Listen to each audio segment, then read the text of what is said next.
Oh, welcome to Magic of Boots 79th episode. 79th or I did 79th. Um, just couldn't couldn't figure out which one it is, but we're here. Shudipta with me. We have something ready. What is it, Shudipta? We are going to today talk about a preview of Liverpool versus Newcastle. Okay. Well, some are saying that Newcastle is the new Liverpool or something like that. So, So, yeah, let's see. in a way, but I was highly disappointed from City versus Newcastle game. Because I did not expect that to be happened. Actually, I thought Newcastle will go for it or something like that. But So anyway, you were disappointed in Newcastle. yeah, a Okay. bit. Okay. But hopefully they won't disappoint me against Liverpool or something. But yeah, so both of the team actually love to play in sort of like a 4-4-3 situation. But recently, Liverpool started doing this. Um, yeah, McAllister is playing here. Soboslai is playing as a right-sided central midfielder, and Mo Salah is running basically through the half spaces. So, and Soboslai, when he was running there, Soboslai is going around him, and it actually creates a gap here to how can I say, Trent Alexander-Arnold to tucked in. And as they don't have, actually they do have it now, but he did not start it last game. I think he will start this game. The new defensive midfielder from Frankfurt. Um, do you remember what's his name? I forgot actually. uh, No. but yeah, it's a recent signing, so hopefully he will start. And I don't think we will see Cody Gakpo there. Instead, we will see McAllister like pushing from defensive midfield position to left-sided attacking midfield position. So they will sort of create like a situational 3-2 situation. Um, Yeah, and I think it depends on the attack. Robertson will, I think, probably came late or something like that, or provide some late runs, or probably if they get the ball earlier a little bit, then hit in attacking from the left side, because Luis Diaz is playing absolutely brilliantly, and also Diego Jota, since the injury, he did not look like himself, but I think he's coming there. He's getting there actually. But the problems with Liverpool still lies on the defense. Um, as let me share you something. Uh, yeah, can you see? Yep. Okay, so like this was their last game against Bournemouth. So yeah, as I was saying, Gakpo was playing there, and McAllister is not like a sole defensive midfielder. So, but it's sort of like in the beginning of the match, and they are not actually still pressing high up on the pitch that much as we were used to see from them. But they still have like a high defensive line, and as you can see, uh, he is not maintaining that line. Um Virgil van Dijk. And another thing is that yeah, that actually if you are not pushing that far or like pressing that far, they're sort of like a creating a higher mid block, and they try to press there. And normally what it does, like in previous seasons, Liverpool was pressing in the opponent box, and because of that, and some other guys are like from the defense, like both of their fullbacks, they are pushing up as well, and because of that, they are getting creating. They were actually creating sort of overload in between the center half and the boxes, and they were actually getting quite a lot of balls there. And as I mentioned in the last two episodes, counter pressing is the um, what is the best playmaker of them all. I think it was from the club. Yeah. So they were creating a lot of chances from there, and but system is still there, but they are not pressing that far, and it actually creates sort of like a threat of exposing themselves in the long balls, as it did actually. They score, Bournemouth score in minutes after that starting of the game, and what happens? They it was ruled out because of offside, but on the next they were in the next minutes they were actually creating spaces like that. So yeah, that was the problem for from the Liverpool. But hopefully, actually, there are three of their how can I say um, frontmen actually are in the really good form. Luis Diaz, I guess, like scoring. I think have you watched that goal Yep, against Bournemouth? So fantastic. it was like Sunday Sunday league goal. He just made everything. Everyone looked around him looked like I don't know a fool. Actually, he Uh, just pushed the ball. We did that like in the school ground. yeah, that shows his ability. Yeah, It's the yeah. street football, Yeah, basically. exactly. It's street football, basically. Yeah, and that's why one of the I think he was one of the exciting player. I think it was a season before.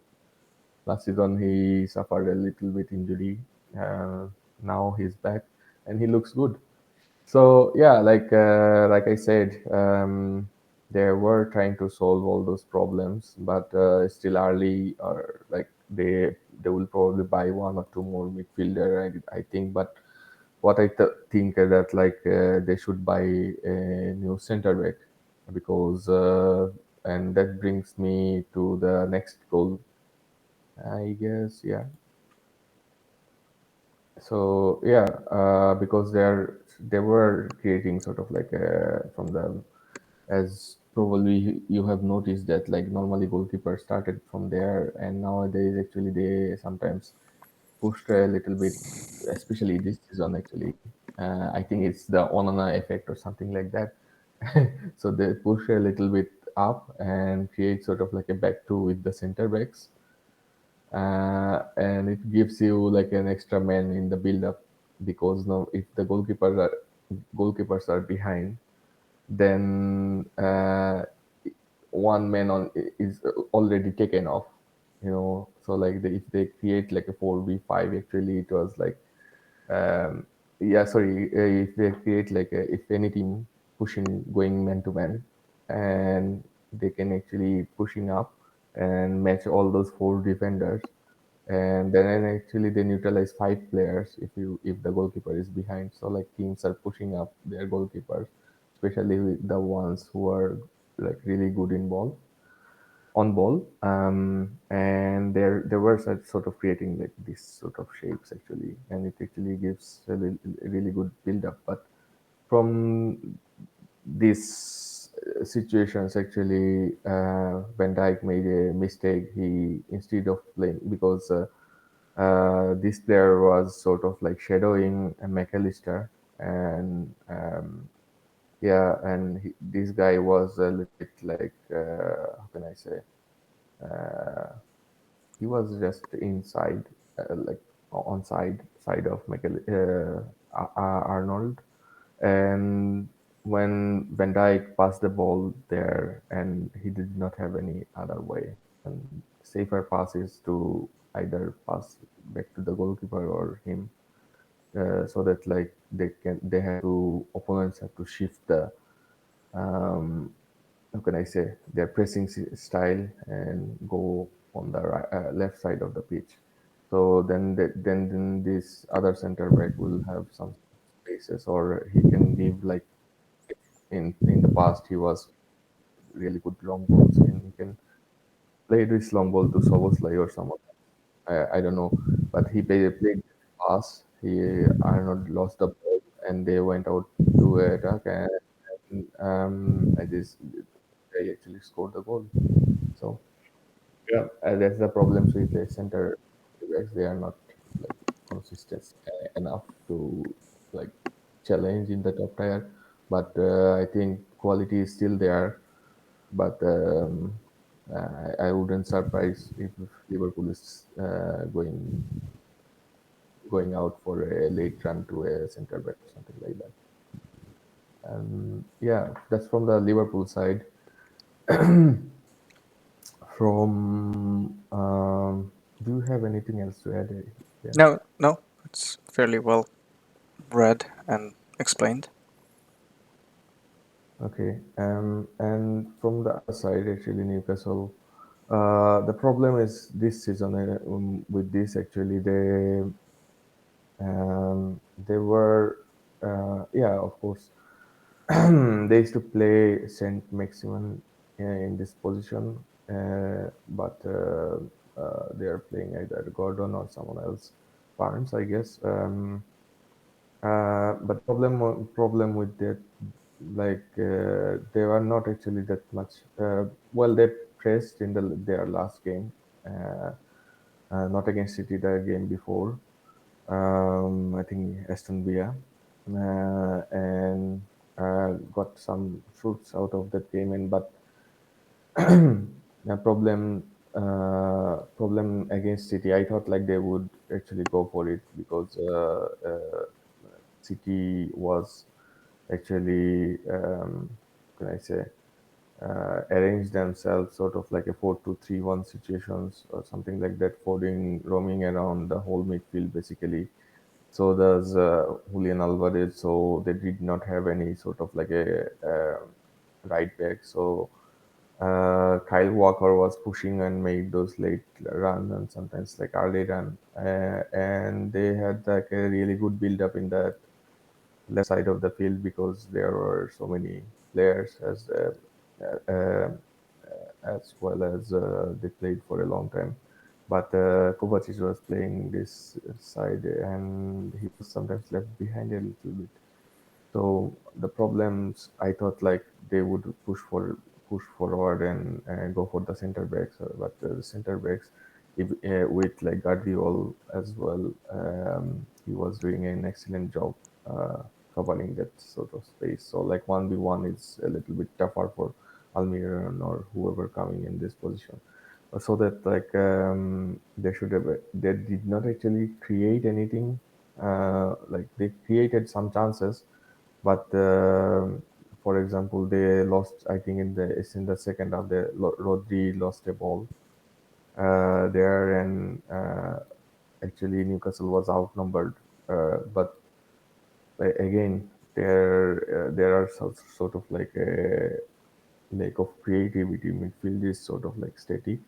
Bruno Gilmares, for some reason, actually they gets actually creativity either from Bruno or someone else.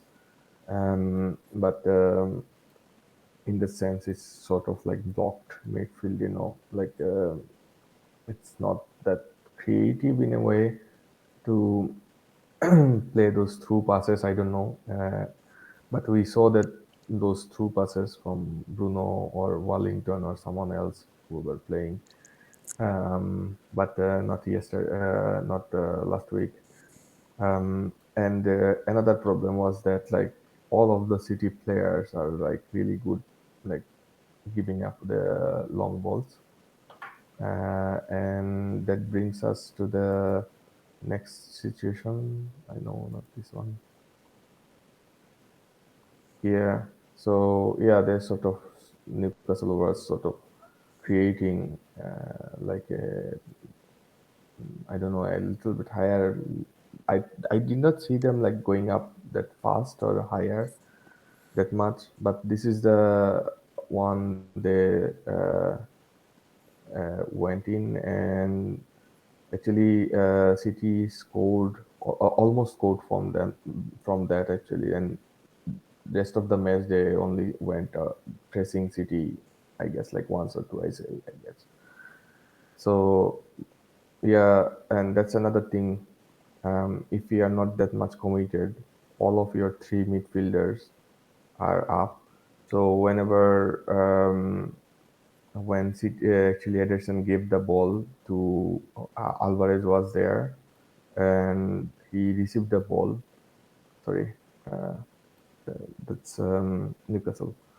So when Ederson actually gave the ball there, Alvarez received the ball, and there was like plain back three, and their left back was like tracking back slowly, and City almost scored from them, from those sort of situation. And that's another thing. Like sometimes Newcastle's or Liverpool's midfield a little bit misjointed. Liverpool has the problems like with I showed in the screenshot. Like they were also like exposed to long balls. So does Newcastle. So in a way, I think whoever doing the transition well and finishing those chances, they will win the game so far. And also, I'm not sure about like how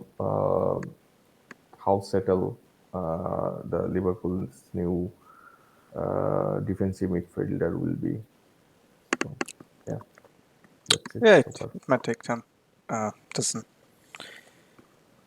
um, doesn't mean that it would be great if he can come in and do the job right away, but it takes time normally. Um, okay, that's been fairly well covered. Then what we're talking next?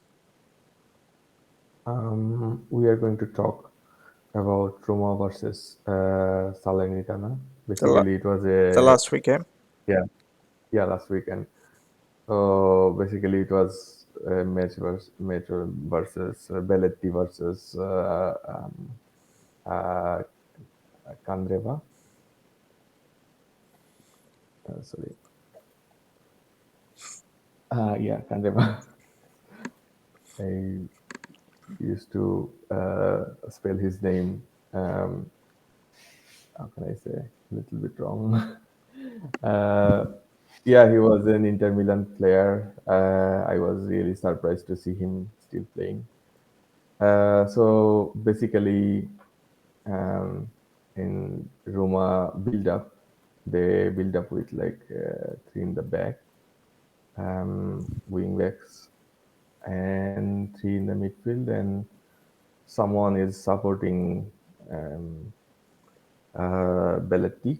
Most likely it is El Shaarawy, and he was basically roaming around like a 10, sometimes like a winger or something like that, or the guy who received the ball early behind the anywhere behind the line, because Belletti does not have that much pace. They played Cristante in this defensive midfield position, so like it's like a six-man block. For some reason, Mourinho recently is liking this six-man block defensively, and yeah, when they were actually overloaded or something like that, they make create sort of like a triangle and make out of pressure with this player. But this match actually they put up a little bit their midfielder, and Spinazzola. I think I thought like it will be how can I say, because it's his natural position to running up and down this area. But since the injury, I haven't seen Spinazzola doing that much well. But the idea from Roma team is to get the ball to the striker as quick as possible. And yeah, sometimes Cristante, sometimes Spinazzola, or sometimes what's his name? Yeah, Diego Lorente. they were giving like early balls towards them actually, and it actually created one of the goals. Yeah, so I think it was the goal. No, it was not the goal. So in the early in the match, they were trying to do that because the midfielders actually, um, yeah, they pushed up both of actually El Shaarawy was roaming around this area earlier in the game, and both of the midfielders were like pushed up sometimes, and sometimes they create sort of like a hold up play in the midfield and make a quick turn and get the ball to the striker or something like that. But Belletis, I don't know, like when he came in, like they thought like it's new Luca Toni or something like that, but he never hit that level, but he's still scoring that goal. Um, but the problem with him is like his positioning is like he like really highly bad, and sometimes it's like horrible level. But he scored already over like 108 or 100 goals actually in the Serie A, but most of the time it's like from situational plays, and that's where he actually gets better. Sometimes he like receive the ball, he's not like receiving the ball like Didier Drogba, like dancing around the ball or to doing every like animated actions to get the ball. He's not like that, but he do one or two touches and makes it open, and that's one of the reason I guess like he's still getting the spaces, um, despite of his like really bad like start from towards the goal or something like that when the ball released or something like that. That sort of situations. And yeah, that's one of the ball actually. Like I think it's Spinazzola giving that long ball, but he was in the offside position by inch or something like that. But yeah, he scored finally from this sort of situation. As you can see, as I mentioned, that like Cristante was like a sole defensive diamond or something like that when they create, and yeah, like they sort of create like a diamond in the defense, also like a diamond in the uh, whole area, and sometimes like they switch it a little bit with other players. So yeah, instead of playing this pass, Lorente decided to play the long ball, and it exposes after like this second center back. He did not actually challenge the ball like in header, and it took a while for him for Belotti to receive the ball, but when he did, actually he scored like a genuine striker. And yeah, that was the first goal. And the second one actually, yeah, that's from the Roma side. Salernitana was they're doing because they don't have that much actually budget even. Even like when last season they bought Ochoa, I think it was in January or something like that, and Ochoa is like 38 years old and still becomes like their best player of the year or something of the season. After that, that tells you like his quality. He made some sort of like really good saves and um, from those sort of situation as I mentioned already. Like this, Roma is doing build up play. They do all those things, but they don't have actually like midfields. Like for example, uh, Bove or Nissan, they are not actually that much. Mm, Well, they have a good bench now, right now. When Paredes and yeah, Karsdorp, Renato Sanchez, and especially Nikola Zaleski came in, Nicola Zalewski replaced Spinazzola on the left side of the pitch, and he was basically a winger and trying to cut in sometimes, going around and creating all those dangerous thing. And I don't understand why, probably injury problem, but also Mourinho was not there, and I figured it was from the red card. Uh, and Karsdorp was like brilliant. When he got the ball, he sometimes was creating sort of like a situational back four to allow Zelensky to run around or something like that. And sometimes he was actually creating sort of like a triangle with Sanchez, or diamond with like Parades. Sometimes like, occupying this, like they came up when the Roma was like 2-1 down, and now we'll get into the 2-1 part. How did it happen actually? Basically, what happened? Yeah, this is the goal actually. For Salernitana, they were actually highly dependent on like situational plays or something like this. So they will deny you if you are trying to create the overload, because they will always have some sort of like an extra player around. I don't know, like if they have like six leg or something like that, but it feels like that. And sometimes like they don't have like that space or something like pace or something like that. So because Kandreva is like, I don't know, 38 or something like that. But yeah, they do what they do actually. They're really good in situational play, switching the play to get like an extra man on the other side of the pitch. And yeah, that's what they did for the both of the goals actually. So like he got the pass in front of them, and Kandeva was running around, and he left the pass for Kandreva, and he was free there, and he took the shot, and it was goal. It was like pretty much simple thing.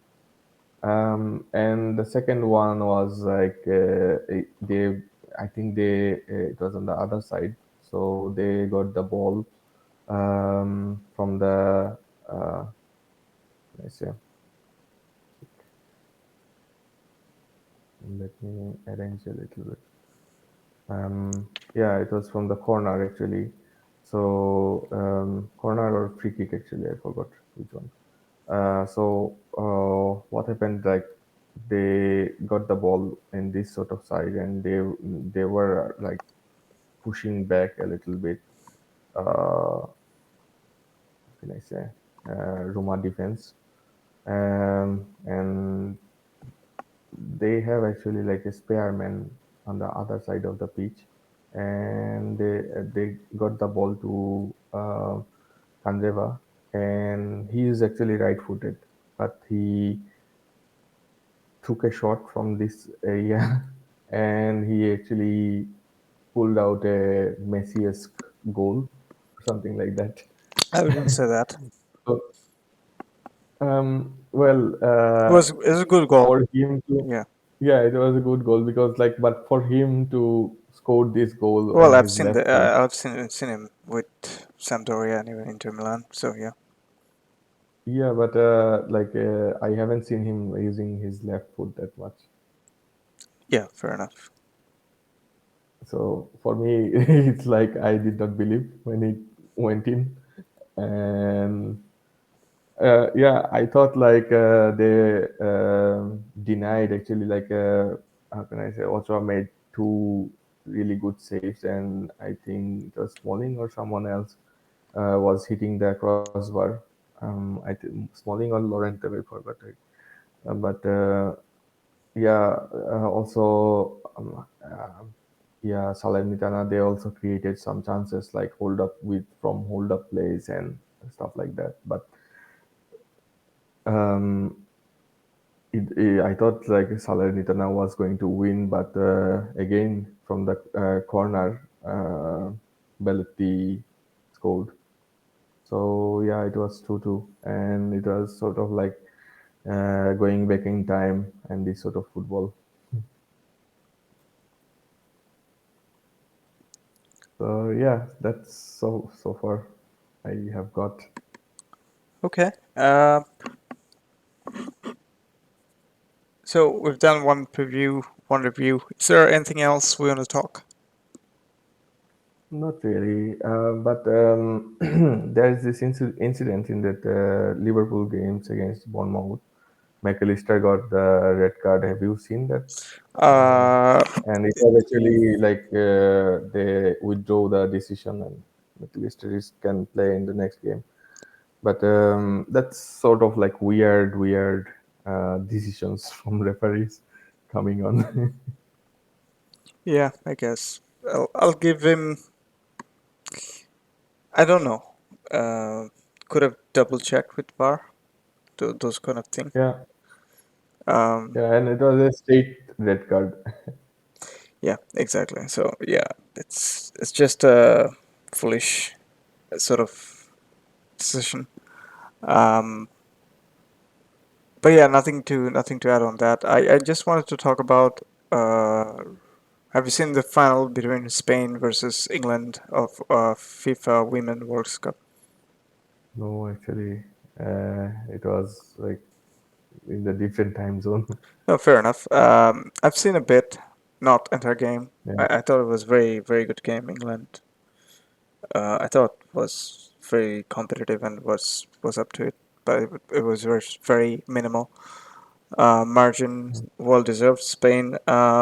But what really sparked the debate is this Hermoso getting into an awkward situation with the Rubiales yeah, after the game. Uh, so right now there's a protest ongoing with the Spanish yeah, football players and Rubiales. I mean, not just Spanish Football Federation. It's also went into the political realm, like the prime ministers and the ministers and everyone.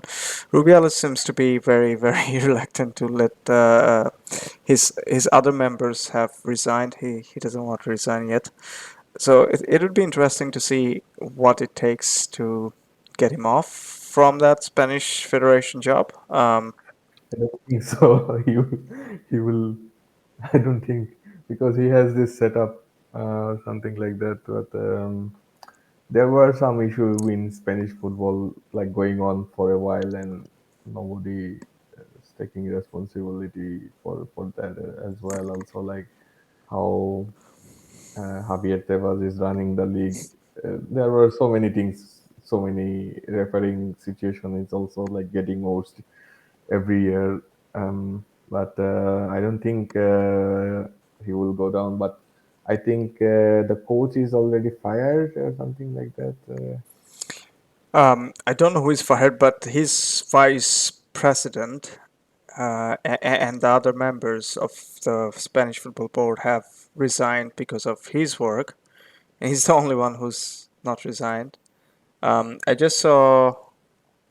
I think there could be potential footballer strike that could be male, female, which is intriguing, given that everything is going around. You remember about like a year and a half or 2 years ago, there was also like a footballer strike in Spain. I think it was from female side as well. From male side, I'm not sure, but I think it was from the female side because they went out on a strike, Uh, yeah, and but I Spanish I Football find it Federation like amusing. they called like 22 other women footballer. Then yeah, the main team actually went on strike, so like they called like No, no, I other I players. remember we talked about it before. Yeah, yeah. But I think this time around, as it happened in front of everyone in the ceremony, I think this time around, I might be wrong again. This time around, it's harder for him to get away uh, without. Yeah, also like there are like international protest or something like that going on, and but it's so surprising to see only I think male footballer from I think Yeah, other Borja footballer I think Iglesias. Borja Iglesias and only like Isco was talking about it, but No, nobody Borja else. basically declared he cannot. play in the Spanish national team as long as that guy is on the Okay. president. So he just resigned as long as this guy is the president. So Yeah. he's not a big player to say that, but kudos to him. The other players has to come up and say the same. Um, yeah, that was the one incident, and the other I incident. wish Luis Enrique was there. That would be nice to see him. I just don't know what's happening. But again, he was coach under him. Yeah. Going to a very different kind of more of a footballing reason is that Lionel Messi is currently the most decorated footballer on the planet Earth, Mm. who has won 44th and probably is going on the verge of 45th title. That is most by any male player. Um, I mean, are you surprised that his impact has been so um, immediate in MLS? No, not at all. Okay. Uh, well, it's sort of like I'm seeing him sort of like, like, um, in this way, like, we are seeing the last of him. Like, uh, at some point he will retire, and we won't see him again playing. So it's better to enjoy. Like I'm not seeing like counting trophies or anything. It's like really good to see him happy. But uh, for your question, like, impact, I did not like I did not think that like it would be like that far ahead or something like that. Like I thought like they will reach some league semi-final or something like that, because before that season, like before he joined, they were actually horrible, like 29th, I think, out of 30 in the No, league. Like, 29th out of 29th. oh wait, okay, it is worse than that. So like, um and now they are talking about like, I think there are offers from South America to play in the, what is called, Copa Libertadores. Well, uh, I'm not really worried about that at this point. What uh, I'm trying to say is yeah, that yeah, it's been but it's like so surprising to see, and that those connections. Well, although like, Busquets seemed, I think it was an Open Cup final or something like that. He seemed a little bit shaky in the beginning. Jordi Alba wasn't that much, because of the ages and heats and everything else going on there.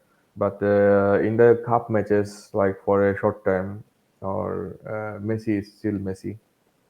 yeah, no, fair Um, enough. But it's and even like 8 months ago, he won the World Cup. He's like still in that level.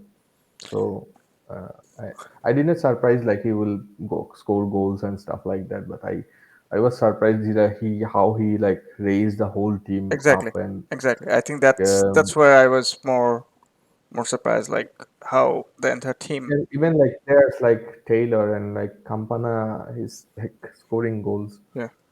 Um, Well, even Joseph Martinez was uh, not playing well.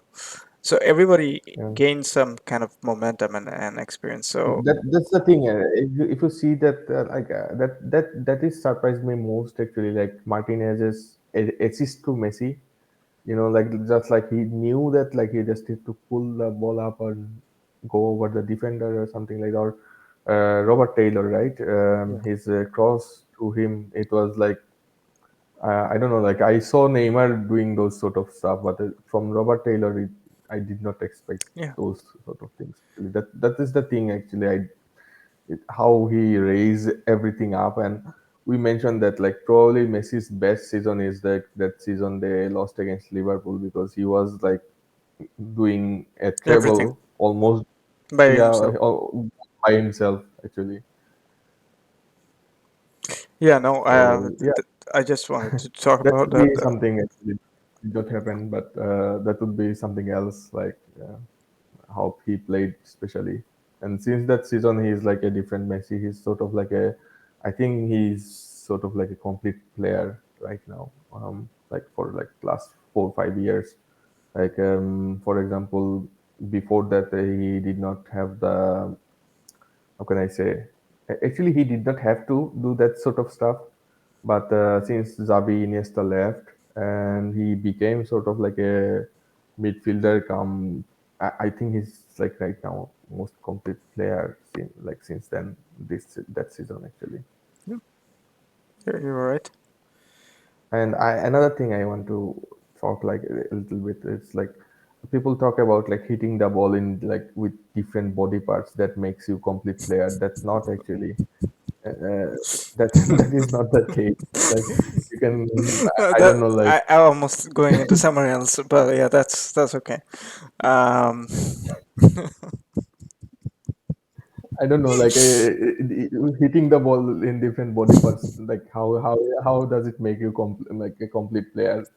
That is the part I don't understand. But in a bigger sense, bigger scale, like you can, if you can do like those passes, through passes, long passes, create connections with player and raise the players up a little bit. That is sort of the player. Like I don't know, like that's the sort of player, and I would say like more complete player. Like I think the last one was Zidane before Messi. Um, no, but Zidane was not actually that much no, consistent. exactly. That's what I was going to say. Yeah, it's hard, Yeah, and it's not fair yeah, to compare anyone with him. yeah, But yeah, just the last few years, we're still enjoying the greatness, and he's happy. That's all we can ask. yeah. Um, I don't actually have anything else to add. Do you have anything else to talk about? Not really. Okay, in that sense, then we can wrap it up today. We'll come back with something next week. I hope so. Yeah, thanks. Thanks for connecting.